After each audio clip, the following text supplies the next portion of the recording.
welcome to Tourcast 19. My name is Sherry. I am in Grenå in Denmark. Gunnar, bass player of Tyr. I'm in the Faroe Islands, which is like islands twice. I know. Right. A linguistic joke from Mr. Thompson. Progress. Unbelievable. We're getting to you, aren't we? And the guy downstairs, who is he? Oh, downstairs. I guess that should be me, right? Yeah. You're both downstairs, guys. Yeah. I am Tad. I'm the drummer of Tyr, and I'm in Sopron. It's a small city in Western Hungary. This is the 13th episode of our second season. We put out these episodes on the 7th and the 22nd at 1700 Central European Time. You can find it on YouTube, Spotify, Apple, Google Podcasts, Buzzsprout, and you can have early access to it on patreon.com/Tyrband. Did you say some Buzzsprout? Don't say it. Don't say it. You'd ruin the band contest. Remember the challenge from last time? The challenge, yeah. Don't say and. I said something. I'm not sure if it was the last Tourcast or if it was on the live Q&A that there was a Norwegian mutation of the coronavirus that was resistant to vaccine. But I was reading about it, and it's not actually true that vaccines are viruses are immune to.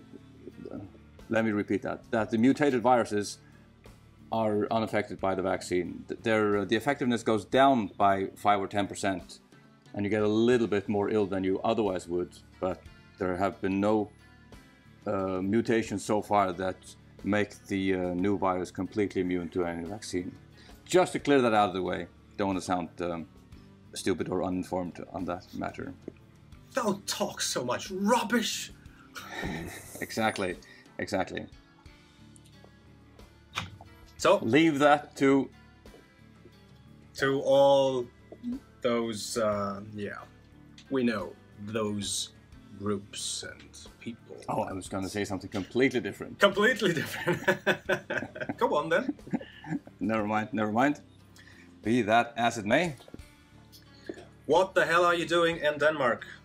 We're on holiday with my extended family. And my mother booked a holiday house for the family for a couple of weeks. So brothers, nephews, and nieces. Brothers of metal, standing tall and strong. Yeah, ish.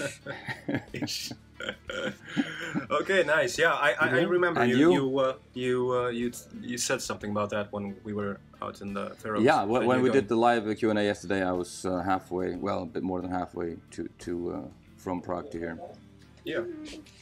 And your business in Sopron? Yes. We visited some relatives and friends and went out for some hikes here in the mountains. Well, mountains, hills. But it's nice. It's finally the heat wave is over. So nice stuff. Gunnar, what were you saying? No, Jinx. nothing. I'll leave it all to you. Speaking of mountains and hills, we were driving again over the highest I didn't place. say anything about mountains and hills. I don't know where you got it from. I did. I got it from Thaddeus, Gunnar. Okay. Thaddeus. Pay attention. Rewind 17 seconds, you'll see it. Look. Mountains and hills. He said mountains. Driving over the highest point in Denmark, I told Victoria, so this is the highest point in Denmark. This happened quite some time ago. I was just reminded of it yesterday. And she said, what, where? No, we're driving over it. It's right here. How much is it, 42 meters or? No, it's like 130, 150. Wow! But there are a few hills, but it's when you hear the highest point, you're looking for something, Yes. No, you're already standing on it. We are driving on it. Very good. I mean, The It's highest point in. It's 147 meters. 147, yeah. So. And so that was funny. The highest point. I mean, we don't have real mountains like you have, for example, in Romania or Slovakia. Oh. The Carpathian you don't have that ridges. in Hungary? Well, not anymore because the borders shifted some decades ago. But the highest peak nowadays is Gjellestadskipet, and that's around 1,000. Which country took the mountains from you? Ooh, don't say that. This could be a very heated political debate. So let's say there had been Trianon, something Hungarians don't want to talk or listen about. Well, fortunately, there are no Hungarians here. No, fortunately. No. But Hungary lost about 70% of its regions after World War I, and most of the mountains went to Slovakia, small part to the Ukraine, and the biggest part to Romania. And it's this is actually national trauma they will carry on to have on their back as baggage for, I think, for centuries. It's nice to have a country on islands sometimes. Yes. None of that rubbish. Yeah. Well, I mean, you still belong to Denmark. I've been called worse things than Danish. That? I was crossing the border yesterday, and I showed the lady my passport, and she's, oh, nice to see a Dane every now and then. I thought, okay, Danish enough. I've been called worse things than Danish. It's really not the worst. Yeah. Your take on that, Gunnar? I don't know. I'm half Danish, so I'm very much both. So. And you're fine. I'm fine. I'm fine. But I actually, if somebody says something like that, I can't stop myself. I'm not Danish. I'm just half. Well, it kind of depends on what you mean by Danish. Like you didn't grow up in Denmark proper, at least that's true. But well, in my case, it's a bit awkward because over half of my life, I think actually, I've been living in Denmark. So yeah, and we are subjects to Her Majesty the Queen Margaret II. Yeah, whether you like it or not. Yeah, and by the way, she's gonna be walking right outside our house here in a few days. So wave to her. So I don't know. Greet her from me. Be proper. I'll play some heavy music for her. Right? So I guess I don't know if those PET are gonna come by. I don't know. Sometimes they do. So. Make sure there's no contraband in your house. No, of course we're not Danish. We don't think of ourselves as Danish, but we are part of the Danish kingdom, and there are worse things to be. I don't mind it as much as I used to. And I mean, it's really a very interesting question. I mean, the question of belonging and the question of nationality. I mean, I was born in Germany, in former Western Germany, to German parents, German grandparents, and we moved to Hungary in 1990. But I spent more or less the last 31 years here in Hungary, with really just small parts of it spending on tour or whatever. So I never really moved anywhere else. Oh, Harry was gone. Okay. Yeah, I'm back. But I don't really think of myself as a German anymore. But I really don't feel that I have become Hungarian at any point in my life. So it's a difficult and interesting question. Yeah, that's kind of strange. Yeah. I feel very much both. Yeah. Which is really complicated in some cases, because for example, my daughters, they are Danish. Danish, yeah. And I mean, if you took a Dane and a Faroese, we're not the same, not at all. That is completely two different kind of people, to say at least. We don't have the same views, but apart from that, I don't have anything against Denmark, not the tiniest bit. It's just we do belong to them, and it's fine. I don't mind. It doesn't bother me at all. We belong to Greenland, and the kingdom is Greenland as well. So yeah, and we're not alike either. So it's kind of cool. Absolutely. In a way, it's kind of cool. So yeah.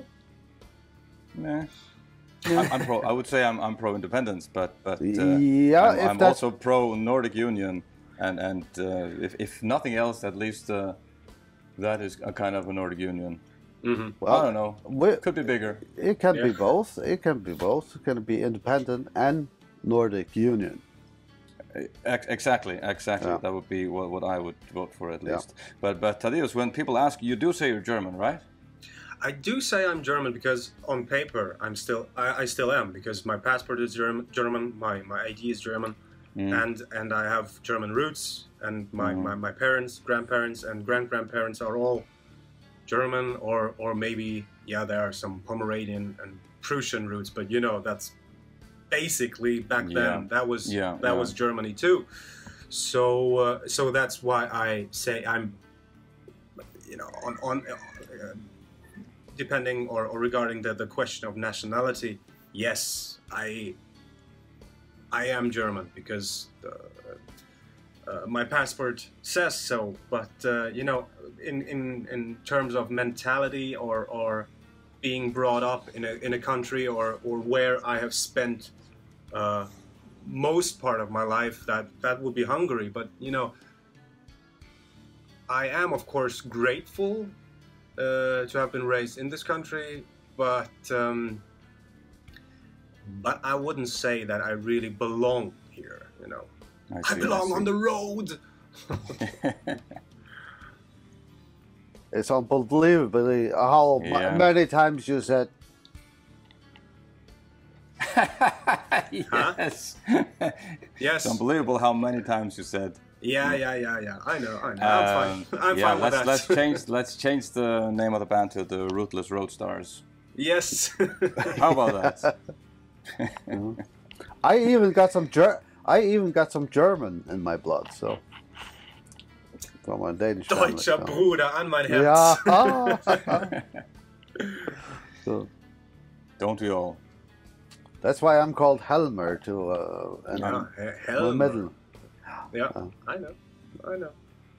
I'm sure if you go digging, it will be quite easy for Faroese people to find some German roots as well. There are some nicknames, German nicknames that turned into Faroese last names that come from Bavaria, and it's quite prevalent last name in the village where my mother's from. So I'm quite sure I could find some line to Germany. Okay, I haven't tried though. Just so people don't get confused. Just so people don't get confused. But it's beer. Free. Nice. That's a new one. I never saw that. Oh, it's a Royal. Ah. Danish water. I was looking at the news. I read the Norwegian news every now and then. There's the NRK, Norwegian National Radio and TV. And there was some progress on that Gjellestadskipet they found some time ago. We were talking about it in one of the tourcasts. Yeah. This was discovered by Earth-penetrating radar or whatever. They simply mapped the whole area and they found several very interesting things.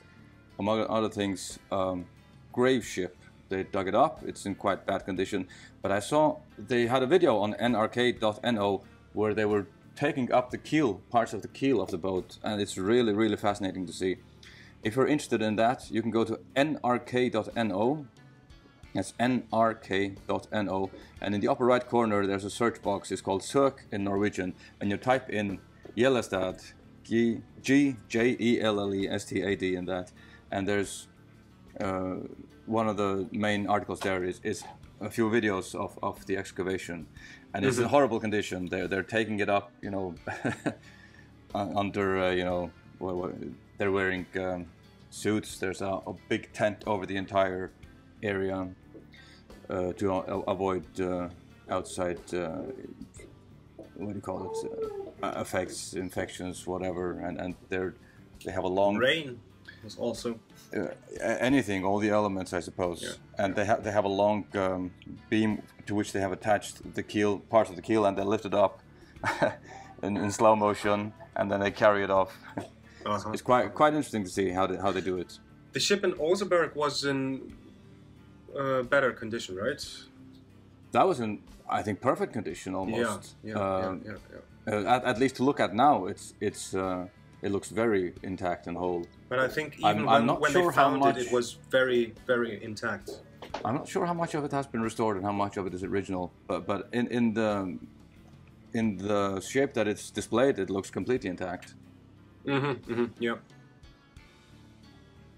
I guess it was found like that. I don't think they reconstruct stuff to be displayed. If you look at the boats in Roskilde Museum, for example, they set up a frame, a big metal frame of how they think the ship looked. Then they placed the parts of the boards on where they think they were. Right, like a puzzle. Exactly, held together by a huge metal frame. So it's not. So they didn't reconstruct the boat for display. Do we? Yeah, go ahead. But now that you mention it, that the Oseberg ship is in surprisingly good condition. Is it the original standing in that building? I think so. Yes. Yeah. It looks incredible. As far as I have read about it, yes. This was. I mean, this was found in the 1920s, right? I think. I think even earlier than that. I think it was in the 1800s, and they started digging to the same place later again. Okay. If I remember it correctly, I don't know.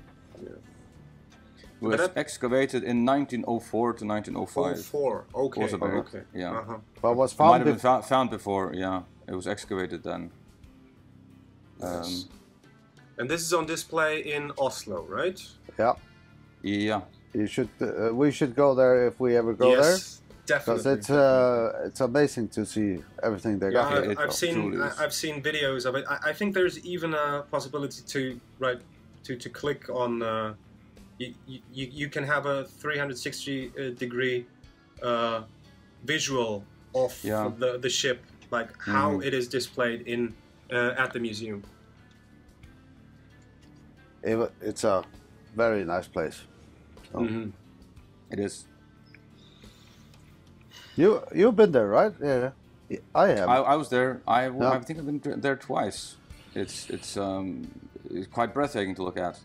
Extraordinary details on the ship, all the way down the keel and around. And it's about 20 meters long, the boat, and it looks quite old now. The wood is black, of course. It's been bright wood colored originally, but it was put down in the ground. They say here, 834 or a bit later. Are you sure they didn't char it? Might be. You think it would have lasted until now? I'm not sure. I don't know. It might have been colored black by tar or whatever. Tar. Yeah. For the insulation, like. For protecting the wood, they use tar. Yeah. From the. Yeah. Okay, so then boats will all have been like blackish. Yeah, if they use tar for all of it. If you remember some of the old Faroese boats, they use tar as well. But yeah, they're all black. So, also to old Faroese houses, they would all be black because that's what they used back then. They used tar for protection. The only problem with tar is that it burns. It smells.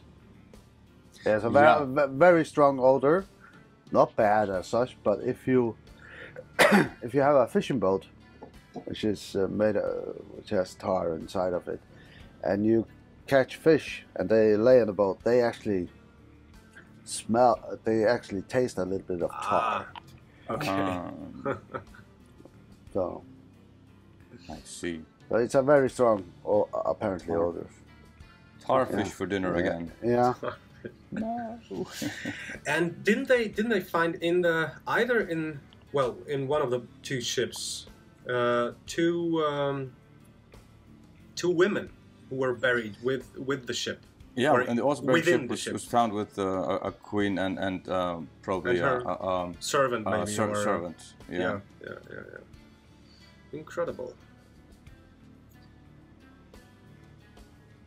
I've been quite busy lately, and I've been a bit disorganized. I just realized I completely forgot to look for questions for this one.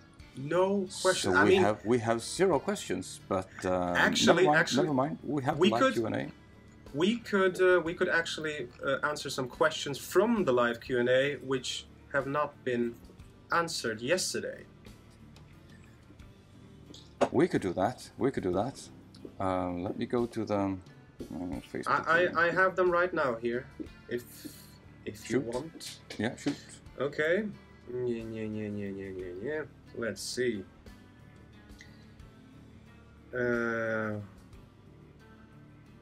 Will your upcoming tour include the orchestra? From Dustin Williams. Well, Dustin, this is a clear no, because it's just not feasible, and it's very It is not difficult to organize it. I mean, we were over 100 people on stage back in the Nordic House, and that bringing more than 100 people and all the hardware, the instruments from city to city. It's just. I'm sure the airlines would have a field day, but anyway. Imagine the eyes of the airline CEO were rolling with dollar signs. Yeah. Oh yeah. Look, I can. Especially when they come with the luggages, they say, "That's the oversized." Overweight. Harp, Yeah. double bass. Oh, the harp, man! I was carrying up the harp on stage with Bernie. I think it was so freaking heavy. Look, I can tell you one thing. We had a 800 people's venue, and it was sold out 3 times in a row. So it's all in the same place. No need to move anything. And I was told if all the only income was ticket sales, it would have been a crushing minus. It would have run at a loss, as to say. It would have been a huge red number at the bottom line. Yeah. It was subsidized. The symphony orchestra is heavily subsidized by the government. So you can only imagine going on tour with that, how many tickets you'd have to sell. And imagine this is all 3 shows in the same place without any travel. Yeah. Plus traveling every day. I don't think, I can't see how any symphony orchestras can go on tour. I think there's a reason they all play in the same place. They have one venue, that's where they play. Yeah. And I think if they do, they were talking about doing doing the same show in Russia and somewhere else. And I think if they do that, they use people from Russia. From there, yeah, from the local orchestra. For the most part of it, and just a few from the original band. Yeah. I think. I mean, I don't know, but maybe there would be a way if we would, take fewer musicians, like a choir of 6, and not and a 12 violinists, 3 string instead. quartet, string quartet, for example. Yeah. Something like that. That could be manageable, but not as big. I would. At the setup we had, no chance. I would love to do this show in Russia. Oh yes, St. Petersburg, Moscow. Wow, that would be. Oh, that would be good. Beautiful. Here's a question from La Yurka. What is the hardest part of Faroese for a non-native speaker? Tadeusz? Well, it is really really hard to understand that the written part looks completely different from the spoken part. So you really have to get familiar with the pronunciation rules before you start interpreting very basic sentences, for example, because you see a word written down and you think, yeah, this sounds like this, but it really doesn't. It sounds completely different. So you have to spend more time, I think, at least, with getting familiarized with basic grammar and pronunciation rules. Before. Do you still take lessons in Faroese? Yes. I had a hiatus of 2 weeks, but I'll have my next lesson on Tuesday. Yep.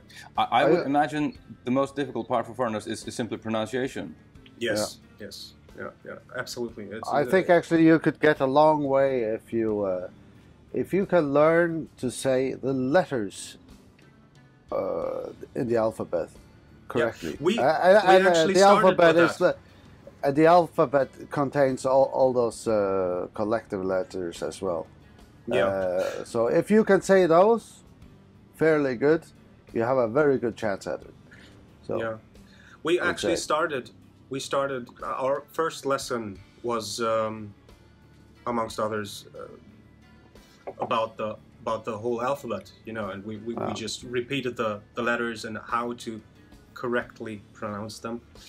And that already was quite interesting and tiring. Yeah.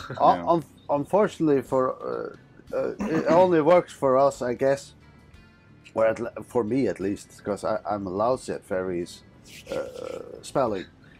And what helps is to think Danish. Sure. Because that helps with the spelling, and it's but that's not useful when you don't know that. So Yeah, exactly. Yeah. It's good for Faroese, for example. You don't know when to put the ed, and if there's a D or a T in the equivalent word in Danish, there would be an ed in Faroese. If not, then no ed in Faroese. So that's a helpful rule, but it's not 100% consistent, unfortunately. Right. Mostly, it makes it a bit easier. Mostly, yeah.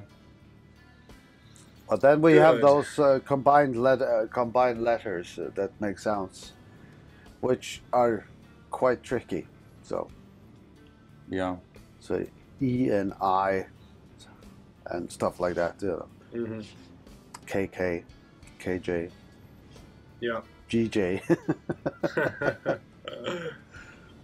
Oh. Diphthongs. Matt Frank asks, do you still own your first guitar or bass or piece of drum equipment? The first guitar I bought was a very poor copy of a Strat-like guitar called Hohner, Hohner. Hohner. In Hungary, we had loads of them. Yeah, they were like beginner level instruments, yeah. Not just guitars, they were drums and everything. And that's what I got, and I threw it away a long time ago. Maybe I sold it. It was a bad piece of instrument. I had a somewhat weird introduction to the first instrument. I actually owned a guitar. The first guitar I bought was it was called, if I remember it correctly, it was called Max Tone. Yeah. And it was a very nice replica of a Fender Stratocaster, black and white, beautiful guitar. But I guess it was not that good. I showed it to Hera at the time. He did not like it at all. And I just learned to play a few licks on that, and then I became a bass player. And the first bass was actually Hera's bass, which also was a Max Tone, if I remember it correctly. Mad Axe, I think. Mad Axe, yeah. Yeah. And then later I proceeded to use a Cyclone. And in between there, I actually bought my own bass, which was a Samick. And it was a terrible bass. Yeah. But again, it was very beautiful. It was kind of beautiful. It had a pattern. Yeah. It was black with a nice pattern on the front. It has a snake pattern on it. So, but it absolutely sucked. So, and I don't have any of that anymore. So, Sold it? yeah, I think I sold it off. Yeah. Very, very long time ago. So, Yeah. but I used this cyclone bass for a long time actually. It was again a replica of precision bass. Mm-hmm. Well, the first instrument was obviously the recorder. We all had that. Oh, I forgot that. Me too. I broke mine. I really like to play it. I liked it too, but you know, it was back then. It seemed just so stupid and primitive, you know. Although I'm sure that you can really master that instrument as well, and I was far from it. Yeah. What's her name? Michaela Petri, probably the best flute player in the world. Mm-hmm. Amazing to listen to. Yeah. So after that, well, actually, I didn't start to play the drums until I was 15. So before that I played guitar, and my first guitar was an old Czechoslovakian acoustic guitar. My mother bought me when I was 10. Czechoslovakian. I live Yeah. there. Yeah. Well, don't say that. Actually, they made quite a lot of the guitars in Czechoslovakia. Yes, and yeah. I have my current acoustic guitar is a Dobina. That's a Slovakian guitar, and it sounds marvelous. Very good, very good. It's the bohemian, cultivated free spirit. Yes, But that's because they in Czechia they actually make classical instruments and slowly try to convert into electrical instruments. So. Yeah, they were very far ahead in classical music. Some of Mozart's operas were played the first time in Prague. He came to Prague to get his operas performed by Bohemian musicians for a Bohemian audience. Anyway, Gunnar, after... Thaddeus was not finished, so... It's neither were you. Oh, sorry. Go ahead. What? Who? Now? Me? Yeah, you? Yes, you go ahead. Okay, I go ahead. So my first drum was a Magnum, black Magnum. I sold that one. It's, well, I mean, I liked it, but I didn't, well, it sounded quite horribly. And I sold that one, and then I bought a Pearl Export something, and it had a very funky wrap finish. It was prism purple with gold and brown and purple, violet. Sounds like something I would like. It's very funky finish, and that instrument I still have. It's actually here downstairs in the the basement of my mother's house. Yeah. Mm-hmm. And what about cymbals?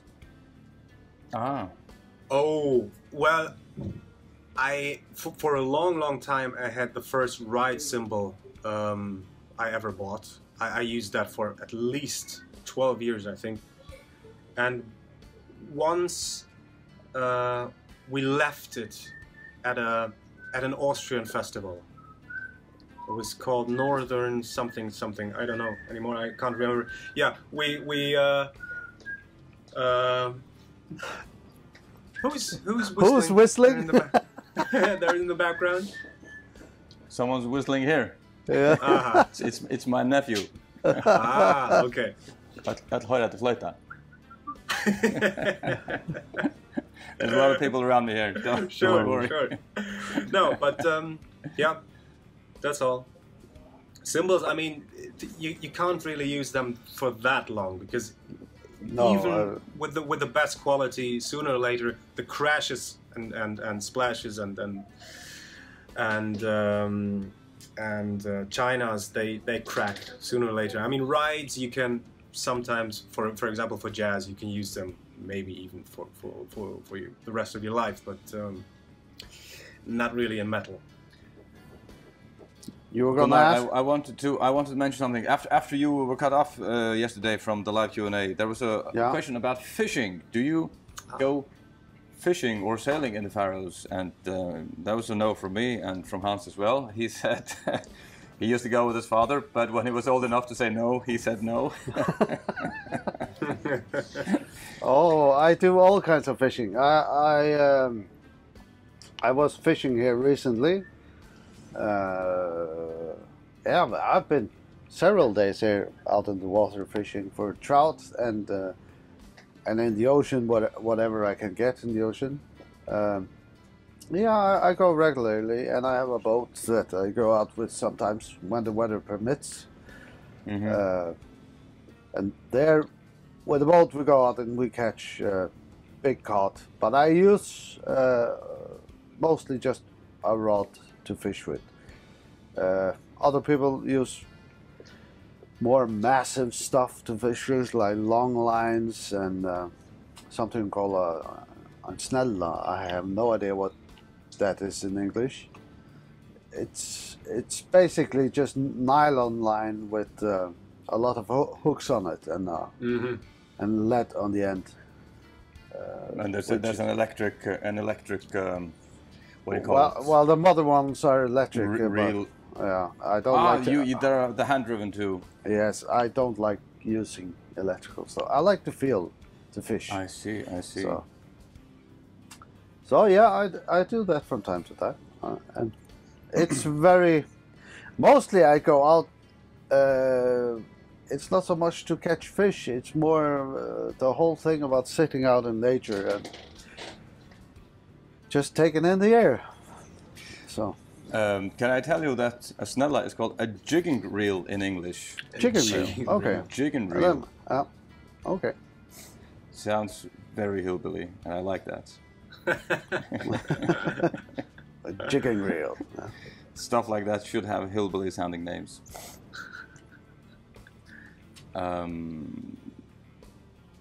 Shuffling through the questions here. Yeah, me too. There's a lot of comments. Well, while you're shuffling, I do go fishing in Denmark as well, in every lake I can. So, and that is fun because they have there's a lot more. There's an interesting thing about the lakes here in the Faroe Islands. They only contain trout or salmon, and very few of them have salmon. But all of them have trout and nothing else. Maybe, well, that's not completely true. The lake here does have some eels, but they are very hard to catch. So yeah, but that's it. So no pike or anything. Yeah, I remember that was a huge challenge when we were little. It was trying to catch eel. That was a real manhood test for the little boys. Really? Yeah. Why are they difficult to catch? I don't know. They're just much better at hiding than trout. Okay. Much better at escaping, and they even if you lose them in the grass, you know, they will hide in they can slide through the grass like no fish can. And okay. They can actually crawl through the grass for miles, which is amazing. Really? Yeah, it's quite interesting. We used to have, which was very common here, where I live now. I used to be here all the time when I was a little kid, and we used to have competitions where we started at where the river runs out to the ocean. We started there with a bucket, and we would just walk through the river all the way up to where it ends, and we will try to catch anything we could catch just with our hands, and then count it, and you would get you would get trout, eels, glass eels. Those were amazing to look at. Glass. It's see-through Translucent. eel. Yeah, Wow. translucent completely. And what's the name? Was a scrooper, flatfish, like a halibut, but just smaller. The youngs of a halibut and stuff like that. It's called a scrubber. Scrubber. Okay. No, rubbish. That's the tool for cleaning. Let me go to the next item here. It's called it's called a dab or a flounder. Well, flounder I guess is the ocean. Yeah. Ocean. Flunder in German. And Well, the youngs of the river is teeming with that here in the summertime, with the youngs of all those kinds of fishes. So we would catch all of that and just count it and say, "Hey, we won," and then we release it again into the ocean. So that was quite common to do. Yeah, I remember that from where I was living too. It was never my thing. I really didn't like it. Never caught anything, and I wasn't interested in it at all. I just kind of hung around when the other boys did it. Never caught my fascination, unfortunately. I found it fascinating to find all those things that were living in the ocean and stuff. I mean, even at the beach, you would find crabs, all kinds of living things. I found it amazing, and I've even participated in octopuses doing. Well, it's not octopuses. It's the other one. Huggeslocker is a Yeah. squid. A squid. A massive squid actually beached himself down here at the beach here. Wow. So how big? Huh? How big? No. The small ones, just by the tonnage, and you would just walk out with a bucket and just fill the bucket with these things. And I still remember how it felt like getting electrocuted when they used the sucker to suck themselves to your hands. You used them for bait or what? Yeah, they were used for bait, Yeah. mostly. It's not a tradition to eat No, here. not at all. They use it mostly for bait. Anyway, we've been at this for 45 minutes now. Yeah, it's been it's been a bit fishy. And I think we can conclude that it is pretty much hopeless to keep track of one or two words that you have to leave out of your vocabulary for 45 minutes. It's not doable, at least not by us at this point. Is there another challenge we have? Yeah. Whose time is it? I guess it's your turn, Tadeusz. Oh, is it? Yes. Yeah. Yeah. When are we actually gonna follow up on those challenges? Yeah, there are still some which we didn't really conclude or even finish. So No. maybe let's make this the challenge. Let's pick up one of the older challenges and actually do it. Yes. Yes. I'm gonna do the no screen for a day challenge in this holiday. Oh, that's yes. for sure. That's actually a challenge I did. So well. Nope. You No, failed. No. Right. No. Right. I called the taxi. True. You failed by your own standards. Yes, I did. Okay, then let's do that again. Let's do that again. Okay. Please hit the thumbs up on this video if you think it's worth a thumbs up. Of course it is. And you can find us on Instagram. Where we are Twitter_official. On Facebook, you can find us as Twitter Band. That is on Facebook, YouTube, and Twitter. Please track us on bandsintown.com/tier. You can listen on your favorite streaming platform to all tour songs, or you can listen to it right here on YouTube. Please visit tier.fo and get a CD, an LP, some merch, and sign up to the newsletter.